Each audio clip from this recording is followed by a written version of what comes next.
One of the biggest problems faced by the animal feed industry is the lack of a consistent, reliable, and quality source of protein. Sanergy aims at solving this, or is already solving this, through the BSF project.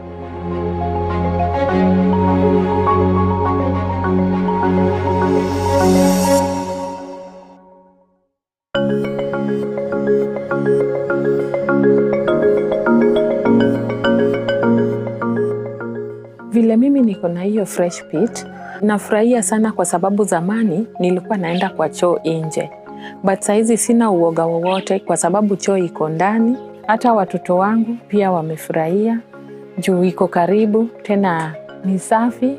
Kila asubuhi mtapata mtu wa Fresh Life amekuja, anaitoa, anaiosha, saa zingine anatusaidia kuosha, anaiosha, ana replace ile mpya.